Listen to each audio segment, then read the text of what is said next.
अस्सलाम वालेकुम। इस वीडियो में हम डिस्कस करेंगे कि कैसे अपने एक्सेल फाइल के थ्रू वूकॉमर्स के अंदर बल्क प्रोडक्ट्स अपलोड करनी है। वूकॉमर्स के अंदर दो टाइप ऑफ प्रोडक्ट्स होती हैं, एक सिंपल प्रोडक्ट होती है और एक वेरिएबल प्रोडक्ट होती है। हम दोनों प्रोडक्ट टाइप को यहाँ पे डिस्क्राइब करेंगे। सिंपल प्रोडक्ट में आपके पास कोई साइज़ या कलर या कोई वेरिएशन नहीं होती। इस जैसा सिंपल प्रोडक्ट मैं एक सैंपल के तौर पे आपको दिखाता भी हूँ, जिस यहाँ पे प्रोडक्ट नेम है और SKUs हैं, ब्रांड हैं। तो ये एक सिंपल प्रोडक्ट है जो कि लैपटॉप और इंटेल कैटेगरी के अंदर है, और इसका ये टाइटल है, इसकी प्राइस और इसका stock and each and everything आ रहा है। इसमें जब हम इस रो के अंदर आते हैं तो यहाँ पे टाइप के अंदर आपने उसको सिंपल लिखना है। अगर कोई ब्रांड है तो आपने ब्रांड का नाम यहाँ पे लिख देना है। SKU जो है वो बहुत ज़्यादा इंपॉर्टेंट है। SKUs आप जो है वो उसको यूज़ करेंगे, हर प्रोडक्ट का यूनिक SKU होगा। अगर आपने एक प्रोडक्ट के लिए एक्स और मैं SKU आपको यूज़ कर दिखाता लिया हूँ कि जिसका जिस ये इमेज है 1001 तो हमने आपने कैसे दोबारा सेट से करके यूज़ उसको नहीं अपलोड करेंगे, किया। क्योंकि वो कॉमर्स के अंदर SKU जो है यूनिक होता है। आप इसे बारकोड के एग्जांपल भी दे सकते हैं, लेकिन ये एक डिजिट्स में ही होगा कोड। तो हम एग्जांपल के तौर पर 1001 यहाँ पे इसको सिलेक्ट कर लेते हैं। देन हमारे पास का कोई साइज़ नहीं है, हमने इसकी प्राइस मेंशन कर दी है। और अगर आप इसकी सेल प्राइस लिखना चाहें कि इसकी रेगुलर प्राइस अगर 100 में और सेल प्राइस आप इसकी 50 में लिखना चाहें तो इस तरह आप लिख सकते हैं। इसके अलावा जो है यहाँ पे आपका हमारे पास मिलाया हुआ स्टॉक आ रहा है, नंबर अगर आप फिलहाल स्टॉक मसरूफ है। मैनेजमेंट करना चाह रहे हैं। बराए मेहरबानी उसके बाद आ थोड़ी जाता है देर बाद इमेज कोशिश पार्ट। इमेज पार्ट जो है वो सबसे इम्पोर्टेंट है। जो आपका SKU नंबर है, जैसा 1001 आपका SKU नंबर है, तो आपने जो इमेज 1 है एक्चुअली ये आपकी मेन इमेज होगी, यानी ये जो सबसे पहले फ्रंट पे शो होगी। तो इसको आपने 1001a.jpg यानी ये JPEG के अंदर इमेज होनी चाहिए आपकी। तो कोई सबसे पहले PNG नहीं, जो कोई डिस्क JPEG नहीं, कोई GIF जो फॉर्मेट नहीं होना चाहिए, आपकी जब भी JPEG आप ही हमें होना चाहिए। प्रोडक्ट्स जो हैं और वो भेजेंगे रिकमेंडेड तो एक साइज़ यही है कि फ़ोल्डर आपकी होगा इमेज जो जिसका है वो नाम आप कुछ भी रख 200 सकते हैं। KBs के अंदर, उसके अंदर एक आपकी एक्सेल इसी फाइल तरह होगी अगर आप जिसमें ये इसमें कोई एक्सेल गैलरी फाइल है, इमेज भी ऐड और कर एक रहे हैं आपका फोल्डर जैसे होगा सेकंड पिक्चर्स इमेज के है नाम से। इसकी तो आप तो उसका इस तरह नाम जो है देंगे ये आपका इमेज का 1001b नाम जो है ना वो डॉट डिफाइन जेपीजी। हुआ होगा अगर इसके 1001a अंदर और भी इमेजेस हैं 1001b up and two so 6 image on. आप कर और सकते इस हैं। पिक्चर का जो और इसके फॉर्मेट होगा अलावा फिर वो यहाँ पे मेन .jpg कैटेगरी आ फॉर्मेट के जाएगी कि अंदर इसकी होगा जिसमें प्रोडक्ट आप की देख सकते कैटेगरी हैं। क्या है। और इसके अंदर अगर उसकी कोई सब कैटेगरी है तो आप सब कैटेगरी में जा सकते हैं, और अगर इंटेल के अंदर भी कोई सब कैटेगरी हो और ये उसके अंदर भी हो तो कंपलसरी आप नहीं 4 है, ये लेवल तक सारी चीज़ें कैटेगरी जो उसको लास्ट डिफाइन कर वाली सकते हैं। जो 5 है ये इसके कंपलसरी बाद नहीं है, आपकी आ लेकिन जाती अगर है आप रखना शॉर्ट चाहें तो रख डिस्क्रिप्शन। सकते हैं। शॉर्ट डिस्क्रिप्शन जो यहाँ पे शो अप होती है, तो ये आपकी शॉर्ट डिस्क्रिप्शन आ जाती है। इसके बाद आपकी वेरिएशन डिटेल, क्योंकि अब ये वेरिएबल प्रोडक्ट नहीं है, ये सिंपल प्रोडक्ट है, तो यहाँ पे हम इसको एम्प्टी कर देंगे। और फिर ये आपकी लॉन्ग डिस्क्रिप्शन आ जाती है। लॉन्ग डिस्क्रिप्शन जो है वो प्रोडक्ट के नीचे यहाँ पे इधर करके शो अप होती है। हर थीम का डिफरेंट स्टाइल होता है, लेकिन इम्पॉर्टेंट है कि आप शॉर्ट डिस्क्रिप्शन भी डालें और लॉन्ग डिस्क्रिप्शन भी डालें।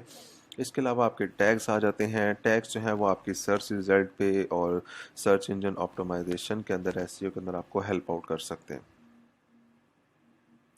इसके अलावा जो है ये आपकी अगर कोई यूट्यूब की वीडियो है का लिंक है तो आप उसको भी यहाँ पे लिंक को डाल सकते हैं। देन ये weight, length, width and height, तो ज़्यादातर जो यूज़र्स होते हैं वो वेट, लेंथ, विड्थ, हाइट नहीं डालते। तो अगर आप नहीं डालते तो आप इसको बिल्कुल एम्प्टी छोड़ सकते हैं।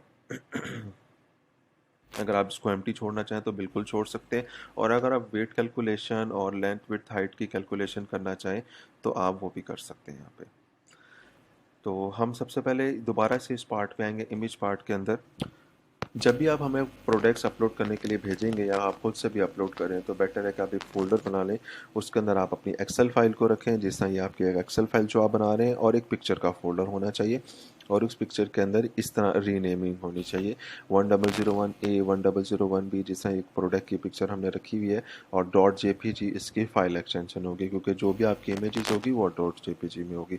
तो इस बात का आप लोगों को बहुत ज़्यादा ख्याल रखना है कि ये जो सीक्वेंस है और ये जो जो जो बातें बताई जा रही हैं आपने उसको फॉलो अप करना है। अब एक हम वेरिएबल प्रोडक्ट को भी डिफाइन करते हैं कि ये प्रोडक्ट टाइप वेरिएबल है, और देन इसका ब्रांड जो है वो आउटफिटर है। फिर हमने इसका SKU रखा 1002, और ये ब्लैक कॉटन टी शर्ट है और इसका साइज स्मॉल है, इसकी हमने प्राइस मेंशन की है। देन हमारे पास का स्टॉक है, और बाकी सो ऑन जो है उसकी images 1002A, B, C and D जो है ये आप चेक कर सकते हैं। और उसके बाद जो है की कैटेगरीज हैं, क्लोथिंग, टी शर्ट्स, कॉटन, आप अपनी मर्ज़ी की कैटेगरी रख सकते हैं। देन उसकी शॉर्ट डिस्क्रिप्शन। अब ये वेरिएशन डिटेल आ गई कि अगर लेट्स सपोज कि इसके अंदर आपके पास और भी साइजेस होते हैं, या आप चाहते हैं कि जब कस्टमर आपकी वेरिएबल प्रोडक्ट को सिलेक्ट करे तो उसकी एक अलग से भी एक वेरिएशन डिटेल है, तो आप उसको रख सकते हैं। इसी तरह ही आगे अगर आप उसके अंदर टैग्स रखना चाहें, लॉन्ग डिस्क्रिप्शन और वेट वगैरह रखना चाहें तो आप रख सकते हैं। ये लास्ट वाली जो लास्ट वाली जो 6 टैब्स हैं ये कंपलसरी नहीं है, लेकिन अगर आप इसको मतलब रखना चाहें तो रख सकते हैं, वरना आप इसको एम्प्टी भी छोड़ सकते हैं। तो मैं इस प्रोडक्ट की जो लेआउट है, इस प्रोडक्ट को ये जब ये अपलोड होती है तो ये कैसे लगेगी, जिसमें हमारे पास एक ही साइज़ है, तो मैं आपको अभी दिखाता हूँ। तो ये हमारे पास जो है, ये जब ये प्रोडक्ट अपलोड होती है तो वो कुछ इस शेप में आती है, जिसमें क्लोथिंग, टी शर्ट और देन कॉटन, ये कैटेगरी 2 कैटेगरी जा रहा है। देन उसका नेम है और ये हमारे पास इसकी शॉर्ट डिस्क्रिप्शन आ रही थी। देन हम जब भी कोई इसका साइज सेलेक्ट करेंगे तो ये इसकी वेरिएशन की डिटेल यहाँ पे आ रही है। देन इसका स्टॉक भी आ रहा है और ये इसकी फिर जो है ना गैलरी पिक्चर्स है।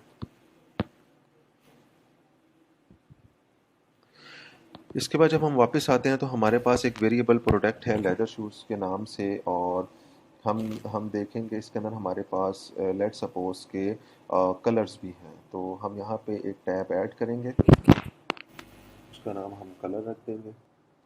एंड देन हमारे पास ये वेरिएबल प्रोडक्ट है। देन इसका ब्रांड बाटा है। अब जो भी ये प्रोडक्ट होगी, वेरिएबल प्रोडक्ट अगर मल्टीपल साइजेस एंड कलर्स में है लेकिन प्रोडक्ट नेम अगर सेम ही है, तो आप इसका एसकेयू भी सेम ही रखेंगे। तो इसमें लेदर शूज़ हो गया, देन ये स्मॉल हो गया। कलर जो है हमारे पास एक ब्राउन है और उसका प्राइस वगैरह हम रखेंगे। इसी तरह 1003 A B C आप रखेंगे और आपकी ये मेन कैटेगरीज एंड जो बाकी सब कैटेगरीज हैं। इसी तरह हमने इसके अंदर वेरिएशन डिटेल के अंदर जो है ना वो डाल दिया कि ब्राउन अगर कोई सिलेक्ट करेगा तो वेरिएशन डिटेल में काउ लेदर आ जाए, कुछ भी आप इसको रख सकते हैं, ये जैसे डमी है। और इसके बाद आपके पास फिर एक लेदर शूज़ है जो कि सेम टाइप का है, लेकिन उसके अंदर आपके पास जो है वो ब्लैक कलर है, तो आपने कलर में ब्लैक एंटर कर दिया। ये भी वेरिएबल प्रोडक्ट है, सेम ब्रांड है। इसका जो वेरिएशन सॉरी जो इसका एसकेयू है वो सेम 1003 रहेगा, क्योंकि ये आपकी एक्चुअली एक ही प्रोडक्ट है। तो इसको सैंपल के तौर पर भी मैं आपको दिखा देता हूँ, क्योंकि ये थोड़ा सा ट्रिकी हो जाता है क्लाइंट्स के लिए। अब इसमें हमने जो एक चीज़ मेंशन की है कि हमने जो इसका जो पहला रो थी जो इस प्रोडक्ट की, हमने उसके अंदर उसकी सारी इमेजेस डाल दी हैं।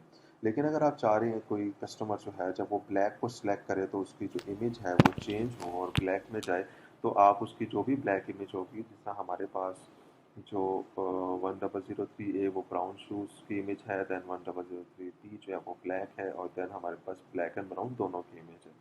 तो इसमें आप अगर चाह रहे हैं कि जब कस्टमर जो है वो आपकी वेरिएशन को ब्लैक को सिलेक्ट करे तो आपकी इमेज भी चेंज हो, फीचर्ड इमेज, तो इसी तरह आप उसका इमेज जो है वो यहाँ पे ऐड कर देंगे। तो ये माइंड में रखिएगा कि 1003 है तो यहाँ पे भी फिर ABC लगा, और उन्हीं में से कोई एक इमेज जो है वो अगर आपने ब्लैक में रखनी है, और अगर कोई और भी इसके अलावा आपका जो है ना वो साइज़ या कलर ये है, तो आप उसकी एक और रो बनाएंगे और उसके अंदर भी सारी चीज़ें मेंशन करेंगे। तो इसका जो सैंपल प्रोडक्ट हमारे पास आएगा जब हम अपलोड करेंगे तो ये इस तरह कुछ शो अप होगा कि हमारे पास ये लेदर शूज़ आ गया है। देन इसमें प्राइस आ रही है 300 टू 400 है, क्योंकि हमारे पास इसी प्राइस के अंदर जो ब्लैक ब्राउन स्मॉल ब्राउन है वो 300 का है, और जो स्मॉल ब्लैक है वो 400 का है। और देन हम अगर इसका साइज़ चूज़ करते हैं स्मॉल और हम कलर चूज़ करते हैं ब्राउन, तो आप ये देखें कि हमारे पास आ रहा है काऊ लेदर, इसकी वेरिएशन आ रही है, इसकी हमारे पास प्राइस आ रही है इस वेरिएशन की, और ये हमारे पास स्टॉक आ रहा है। तो इसी तरह जब आप इसको ब्लैक करते हैं तो आप ये देखें कि ये इमेज चेंज हो गई है और इसके अंदर इसका स्टॉक आ रहा है, हमने इसकी वेरिएशन के अंदर कोई डिटेल नहीं ऐड की हुई। तो इस तरह जो है आपकी वेरिएबल प्रोडक्ट्स जो है वो विद इमेज चेंज फंक्शनैलिटी के साथ भी जो है ना वो आपको मिल जाएगी। इस तरह आपने इस फाइल को फिलअप करना है। फिर हम एक और सैंपल के तौर पर जो है ना वो कर रहे हैं कि आपकी सिंपल प्रोडक्ट है एक, ठीक है, उसका एसक्यू चेंज हो गया 1004, वो है सैमसंग नोट 20 अल्ट्रा। ना कोई साइज़ है ना कोई कलर है, क्योंकि सिंपल प्रोडक्ट है, इसकी कोई वेरिएशन नहीं है। और ये हमने ऐड इसलिए की है कि अगर आप उसकी स्टॉक मैनेजमेंट नहीं करें अपने किसी प्रोडक्ट की, तो आपने उसको एम्प्टी छोड़ देना। तो जो इसका रिजल्ट हमारे पास होगा वो कुछ इस तरह होगा कि ये प्रोडक्ट जो है हमारे पास इन स्टॉक रहेगी, और कस्टमर जो है ऐड टू कार्ट कर सकता है अनलिमिटेड टाइम्स, क्योंकि आपने इसकी स्टॉक मैनेजमेंट नहीं की हुई।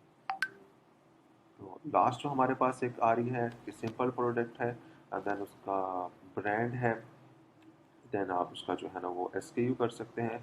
यहाँ पे हम ब्रांड पे थोड़ा सा एडिट कर देते हैं फाइल के अंदर कि अगर ब्रांड सैमसंग है देन ये ब्रांड आईफोन है, ताकि जो ब्रांड हो वो ब्रांड के नाम से ही जाए, क्योंकि मोबाइल इज़ अ कैटेगरी, जो है ये कैटेगरी जो है इसकी मोबाइल होगी, लेकिन ब्रांड जो है वो जो भी ब्रांड का नाम हो वो होना चाहिए।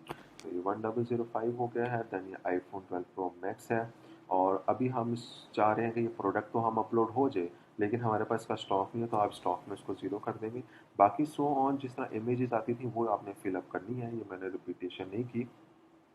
आपने जो जो इनकी इमेज होंगी रिस्पेक्टिव इमेजेस वो आपने इनके सामने जो कॉलम्स हैं उनमें डालनी है।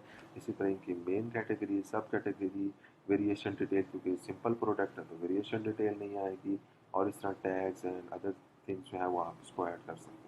तो मेन मकसद इस वाली प्रोडक्ट का ये था कि अगर आप कोई प्रोडक्ट अपलोड कर रहे हैं लेकिन आप उसकी स्टॉक मैनेजमेंट नहीं कर रहे, या आप चाह रहे हैं कि अभी वो मैं अपलोड कर दूं लेकिन वो अभी कस्टमर उसको परचेज ना करे, तो आप उसकी स्टॉक में ज़ीरो एंटर कर देंगे।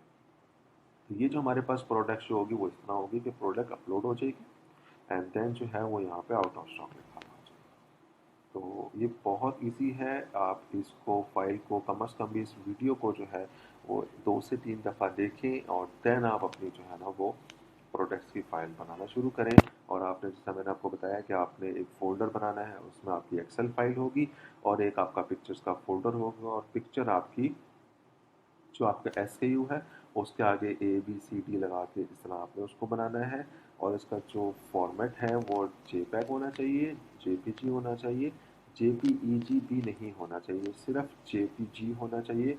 और बेटर है कि अगर आप अपनी वेबसाइट की स्पीड को स्पीड अप रखना चाहते हैं तो आपकी इमेज का जो साइज़ है वो 200 KB के अंदर हो। तो ये मेन पॉइंट्स थे प्रोडक्ट अपलोड करने के लिए।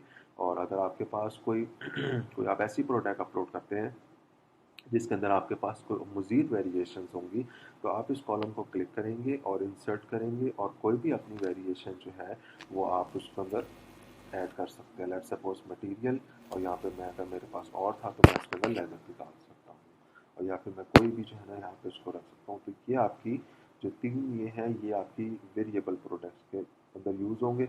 और अगर आपकी कोई वेरिएबल प्रोडक्ट नहीं है तो आप जो डिफ़ॉल्ट जो फाइल आपको दी हुई है आप उसको एज इट इज़ रहने दें। आप अगर आपके पास कोई और मज़ीद आते हैं वेरिएशन प्रोडक्ट, और आप उसके अंदर जो है फिर अपना कॉलम ऐड कर सकते हैं।